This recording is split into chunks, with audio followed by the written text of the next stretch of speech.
Puputulin na natin guys yung ating mga tanim.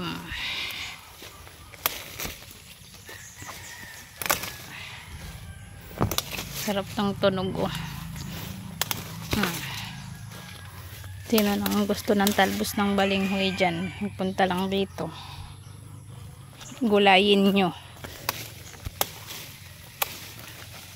Masyado nang malago, hindi na makahinga yung ibang tanim.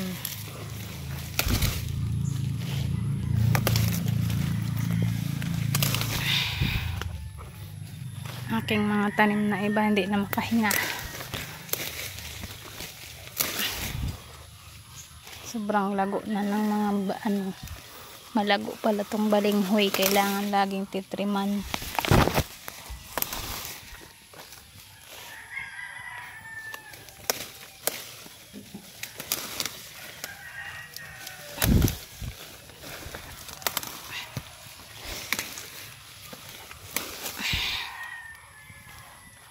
Ang gusto guys, o dami oh.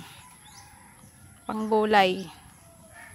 Punta na kayo agad dito sa akin. Kunin nyo na yung talbos.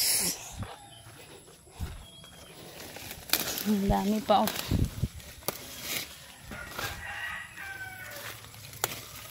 Malago pala ito pag pag lumaki. Hindi na makahinga yung ibang aking tanim.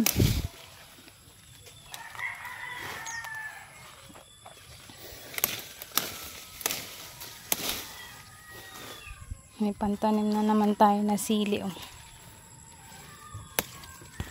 Triman din natin tong papaya. Sarap ng tunog no.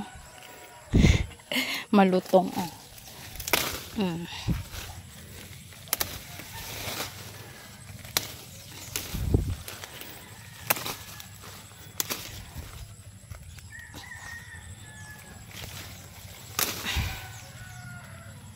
Yan ang sili lover dyan oh. Dito madami oh. Ito na yung kutsilyo ko na wala na. Yan, kailangan makahinga rin yung ibang tanim natin. Doon tapos ko na mga gabi ko. Tapos ko nang natriman. Pero meron pang hindi pa pala natatapos dito. May bulaklak ako. Ang ganda ng bulaklak ko. Ito pa pala, hindi pa tapos. Daming ampalaya guys. So, sinong gusto na ampalaya dyan?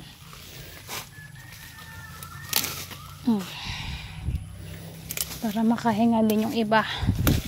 Kamuti na lang yung humihinga.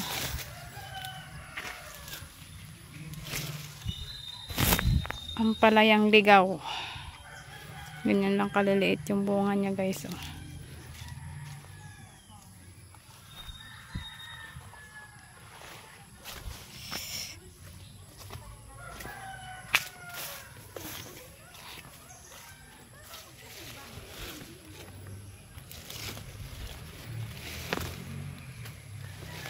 May bunga na yata tong para pagulong natin. Ayun oh, meron na nga guys oh. Meron na. Pwede nang gulayin oh. Ayun pa oh. Ang dami oh. Daming bunga. Yung aking ubi oh. Hindi na magkaraintindihan dito oh. Avocado. Ay, yung okra ko, kataba naman ang okra ko. Tanggalan natin ng dahon. Yan, para makahinga din yung iba. Hindi lang ikaw yung humihinga. No? Ikaw papaya, tatanggalan din kita. Kinakain ng rabbit itong nito dahon.